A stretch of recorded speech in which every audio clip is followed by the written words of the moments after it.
Bonjour à tous, aujourd'hui nous allons parler de collinéarité de vecteurs. Mais avant de parler de ce thème-là, il nous faut maîtriser d'abord le produit d'un vecteur par un nombre.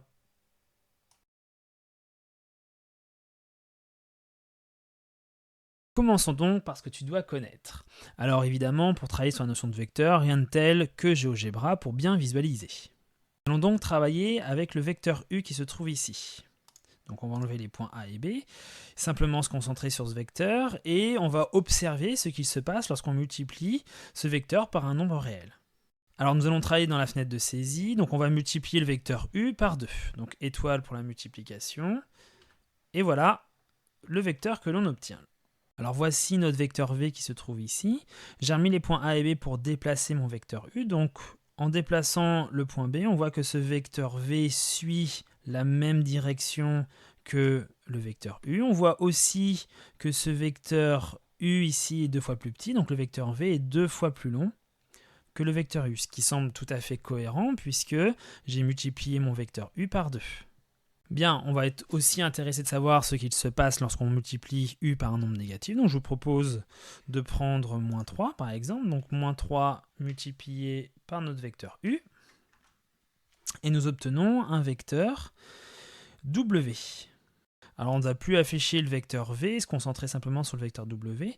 Donc ici, quand on déplace le point B, comme tout à l'heure, on voit que le sens maintenant est opposé, c'est-à-dire qu'effectivement le vecteur W ici visuellement va dans ce sens-là, et le vecteur U va dans ce sens-là. Donc quand on multiplie par un nombre négatif, il semblerait que le sens devient opposé, contrairement à la direction qui reste toujours effectivement la même ici. Voilà, donc maintenant dans cette partie, on va quand même se concentrer plutôt sur la notion de coordonnées. Donc on va essayer de trouver un lien entre les coordonnées du vecteur U, celles du vecteur V et celles du vecteur W. Commençons à travailler avec le vecteur V. Alors on remarque que le vecteur V est égal à 2 fois le vecteur U. Donc il semble tout à fait cohérent de multiplier les coordonnées du vecteur U, chaque coordonnée, par 2. Ainsi, on obtient effectivement que 2 fois 2 est égal à 4 et 2 fois moins 1 est bien égal à moins 2. On obtient le nouveau vecteur V. Le même raisonnement pour le vecteur W, c'est moins 3 fois le vecteur U, donc ce qui nous fait moins 3 fois 2 et moins 3 fois moins 1. On obtient ainsi les deux vecteurs. On peut donc conjecturer la propriété, c'est-à-dire que quand je multiplie un nombre réel par un vecteur, je multiplie ce nombre réel par les coordonnées de ce vecteur. Nous allons donc pouvoir passer à la définition que tu dois connaître. Donc ici, si je prends un nombre réel lambda, ici, et que je le multiplie par un vecteur de coordonnées x, y, le vecteur lambda fois u est égal au vecteur donc de coordonnées lambda x, lambda y. On va donc effectivement multiplier le coefficient lambda, le nombre réel lambda par x, et ce lambda aussi par y. Et voilà, c'est tout ce qu'il y a à savoir. Passons maintenant à la seconde partie, ce que tu dois savoir faire. Donc dans cette partie, tu dois savoir effectivement multiplier les coordonnées d'un vecteur par un nombre réel. Pour ça, effectivement, on va appliquer la propriété qu'on a vue précédemment. Puis ensuite, pour les exercices un peu plus subtils, il va falloir résoudre des équations liées à la propriété précédente afin souvent de retrouver les coordonnées d'un point. Donc, question plus difficile mais plus intéressante. Nous avons les informations du vecteur A et du vecteur B ici. Il nous faut maintenant écrire les coordonnées du vecteur U en faisant les calculs. Ainsi, U est donc égal à 2 fois le vecteur B, donc 1, 0, moins 3 fois le vecteur A qui vaut moins 2, 3. Ainsi, on va appliquer la propriété vue précédemment. On sait que 2 fois le vecteur B est égal à 2 fois 1 et 2 fois 0. Et en dessous, on va avoir plus moins 3 fois moins 2 et moins 3 fois 3. Le vecteur U sera donc égal à 2, 0, plus moins 3 fois moins 2, ce qui nous fait 6, et moins 3 fois 3, ce qui nous fait moins 9. On peut donc en conclure que le vecteur U aura pour coordonnées donc 2, 6, donc 8, et 0, moins 9, moins 9. Voici les coordonnées du vecteur U. Continuons avec la question 2. Ici, nous avons deux points, A et B, et nous devons déterminer la position du point M, tel que 2 fois le vecteur AM est égal à moins 3 fois le vecteur MB. Alors, pour connaître la position d'un point M, il faut déjà poser un point M, et ici, on va poser M de coordonnées X, Y. Et dans cette égalité, nous aurons besoin du vecteur AM et du vecteur MB. Commençons par le vecteur AM. Alors, AM, c'est XM moins XA. Donc ici, XM correspond à X. Et XA, c'est moins 1. Donc ça va faire plus 1. Pour YM moins YA, je vais avoir donc Y ici pour l'ordonnée du point M. Et moins 2, donc ce qui nous fait plus 2. Continuons maintenant avec MB. Donc ici, MB, on va commencer par les coordonnées du point B. Donc ici, c'est 3 moins X et moins 4 moins Y. Nous allons donc maintenant résoudre l'équation. Donc 2 fois le vecteur AM est égal à moins 3 fois le vecteur MB. Et nous allons réécrire cette égalité à l'aide des coordonnées. Donc ça nous fait 2 fois le vecteur AM qui vaut X plus 1 et Y plus 2, qui est égal à moins 3 fois le vecteur MB qui a pour coordonnées 3 moins X et moins 4 moins Y. Nous allons pouvoir maintenant appliquer la propriété, puisque quand je multiplie un vecteur par 2, je vais multiplier les coordonnées de ce vecteur par 2. Donc je vais avoir 2x plus 2. Évidemment, le 2, on fait un développement. Et ensuite, je vais avoir 2y plus 4, qui va être égal à moins 3 fois 3, ce qui correspond à moins 9. Moins et moins, cela fait plus, donc plus 3x. Et moins 3 fois moins 4, ce qui nous fait 12. Et moins fois moins, ce qui fait plus 3y. Il nous reste à résoudre ce système, puisque deux vecteurs sont égaux lorsque leurs coordonnées sont égales. Il nous reste à résoudre les équations. Donc pour enlever un 2x, on fait moins 2x. Donc ici, je vais obtenir x. Et pour enlever un moins 9, on fait plus 9. Donc 2 plus 9, cela fait 11. Même raisonnement pour la suite. Pour enlever un 2y, on fait moins 2y. Donc il me reste simplement y de ce côté-là. Et pour enlever un plus 12, on fait moins 12. Ce qui fait au final moins 8. Et il nous reste à conclure. Donc M a pour coordonnées 11. Et moins 8. Alors pour finir et pour conclure cet exercice-là, nous allons travailler sur GeoGebra. Donc on a placé les points A et B selon leurs coordonnées. On a placé un point M qui lui se déplacera, on ne connaît pas ses coordonnées. Et on va créer le vecteur AM et le vecteur MB. Une fois qu'on a créé ces vecteurs-là, on va demander à GeoGebra de créer 2 fois le vecteur AM et moins 3 fois le vecteur MB. Donc on voit bien que quand je déplace mon point M, les vecteurs au-dessus se déplacent. Alors nous, ce que l'on souhaite, on souhaite que les deux vecteurs, enfin 2 fois le vecteur AM et moins 3 fois le vecteur MB soient égaux. Donc pour ça, il faut qu'ils soient superposés, que ces deux vecteurs qui sont ici doivent être superposés. Alors évidemment, on va s'aider de l'exercice, de la correction, et effectivement, on va prendre les coordonnées du point M qui ont pour coordonnées 11, moins 8, et on va voir qu'avec ces coordonnées, on va avoir les deux vecteurs ici qui vont être superposés.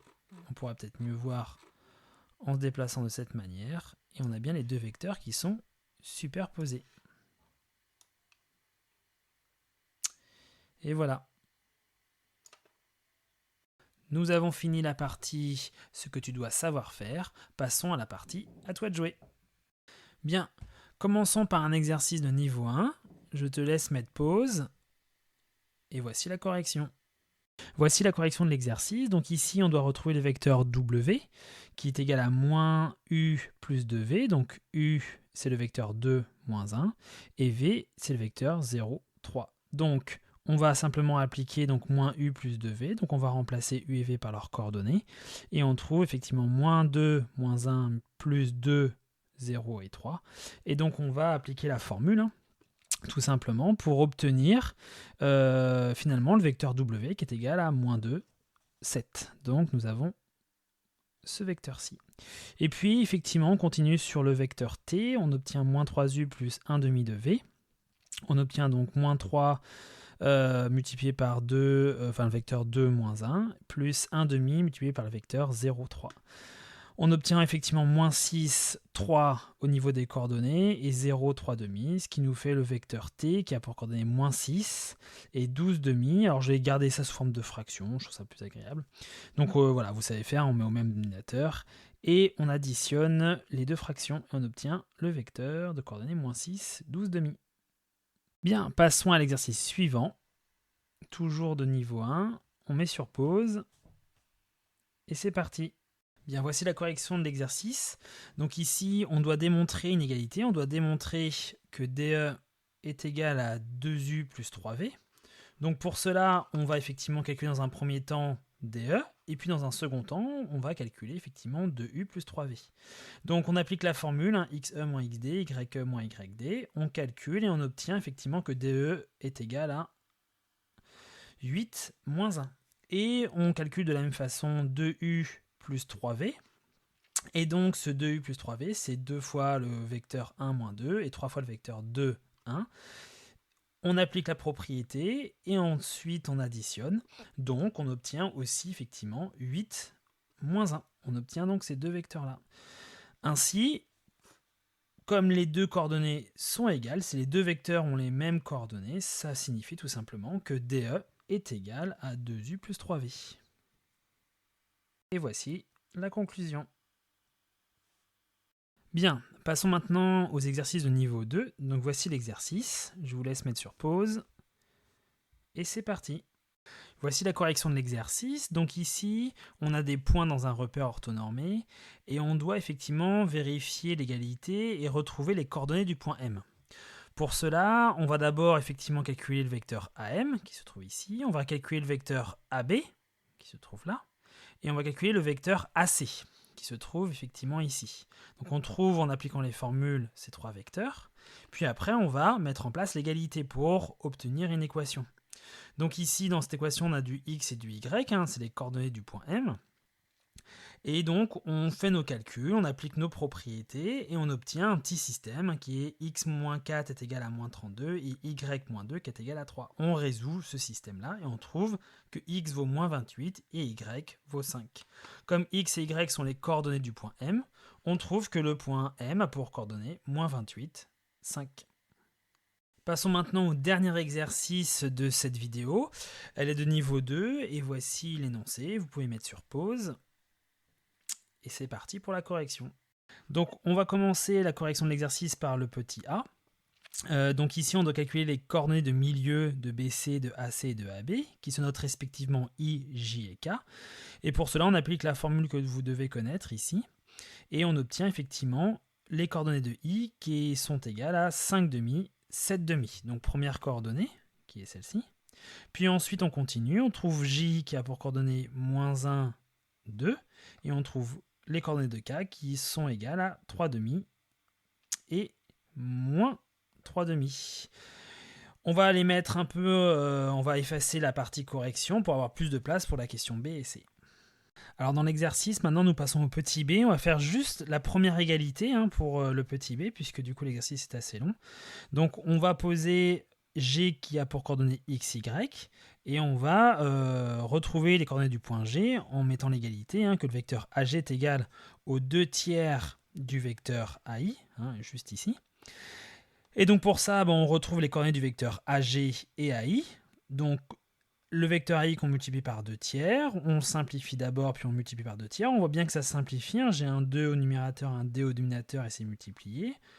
Et j'obtiens à la fin effectivement ces deux vecteurs qui sont égaux. Donc s'ils sont égaux, leurs coordonnées sont égales. Donc x plus 2 est égal à 3 et y plus 3 est égal à 13 tiers. On résout les deux équations, donc je n'ai pas mis le détail parce que c'est censé être su, et on obtient effectivement les coordonnées du point G qui sont égales à effectivement 1 et 4 tiers. Donc on va les mettre de côté et puis on va continuer notre exercice. Bien, donc ici nous avons mis de côté le point G de coordonnées 1, 4 tiers.